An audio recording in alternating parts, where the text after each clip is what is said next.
மெரினா நம்ம நினைக்கிற மாதிரி இல்லை. ஹலோ ஃப்ரெண்ட்ஸ், சென்னைனாலே நமக்கு முதல்ல ஞாபகம் வர்றது மெரினா தான்.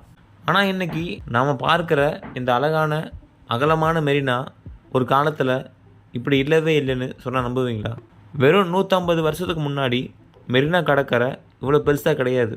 கடல் அலைகள் இன்றைக்கி இருக்கிற ரோட்டுக்கு பக்கத்தில் வந்து மோதிட்டு இருந்துச்சு. அப்போது இந்த மணல் பரப்பு எப்படி வந்துச்சு? மெரினாவுக்கு பின்னாடி இருக்கிற அந்த த்ரில்லிங் ஹிஸ்ட்ரியை தான் இன்றைக்கி தோண்ட போகிறோம். 1880களுக்கு முன்னாடி வரைக்கும் மெரினா ஒரு சகதி கலந்த இடமாக தான் இருந்துச்சு.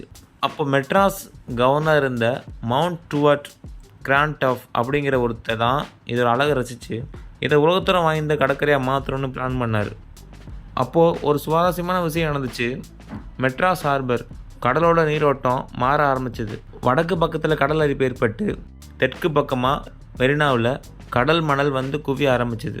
அதாவது இயற்கை ஒரு பக்கம் அழிச்சு இன்னொரு பக்கம் மெரினாவை பிரம்மாண்டமாக உருவாக்குச்சு. இதுதான் மெரினா உலகத்திலே 2வது நீளமான கடற்கரையாக மாற காரணம். மெரினா பீச் ஓரத்தில் ஒரு அழகான வெள்ளை கலர் கட்டிடம் இருக்கும். விவேகானந்தர் இல்லம்னு இப்போ சொல்கிறோம். ஆனால் அதுக்கு முன்னாடி அதோட பேர் ஐஸ் ஹவுஸ். ஏன்னு தெரியுமா? 1840களில் அமெரிக்காவில் இருக்கிற ஏரிகளில் இருந்து ஐஸ் கட்டிகளை வெட்டி எடுத்து கப்பலில் ஏற்றி சென்னைக்கு கொண்டு வந்தாங்க. அந்த ஐஸ் கட்டிகள் உருகாமல் இருக்கிறதுக்காக மெரினாவில் கட்டப்பட்ட ஒரு ஸ்டோரும் தான் அது. அமெரிக்காவில் இருந்து சென்னைக்கு ஐஸ் வந்த கதை கேட்கவே வருமா இருக்குல்ல. மெரினா கடற்கரையோட ஆழத்தில் பல 100 வருஷத்துக்கு முன்னாடி முழுகி போன பிரிட்டிஷ் கப்பல்கள் இருக்கிறதா சொல்லப்படுது.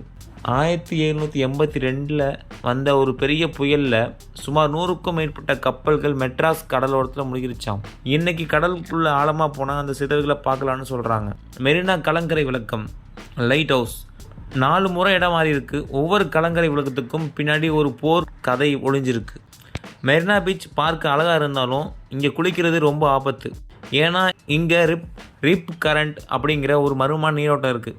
இது மேலே பார்க்க அமைதியாக இருக்கும், ஆனால் உள்ளே போனீங்கன்னா உங்களை அப்படியே கடலுக்குள் இழுத்துட்டு போயிடும். இதனால தான் மெரினாவில் பல விபத்துகள் நடக்குது. மணலுக்கு அடியில் பல ரகசியங்கள் இந்த கடல் இன்றைக்கும் புதைச்சி வச்சிருக்கு. நம்ம ஜாலியாக சுண்டல் சாப்பிட்டு காற்று வாங்குற மெரினாவுக்கு பின்னாடி இவ்வளோ பெரிய வரலாறு இருக்குது. அடுத்த முறை நீங்கள் மெரினாவுக்கு போகும்போது அந்த அலைகள் வெறும் சத்தமாக மட்டும் பார்க்காதீங்க, அது சொல்ல வர்ற வரலாற்றை கேளுங்க. இந்த வீடியோ பிடிச்சிருந்தா லைக் பண்ணுங்கள். மெரினா பற்றி உங்களுக்கு தெரிஞ்ச சுவாரஸ்யமான விஷயத்தை கமெண்ட்டில் சொல்லுங்கள்.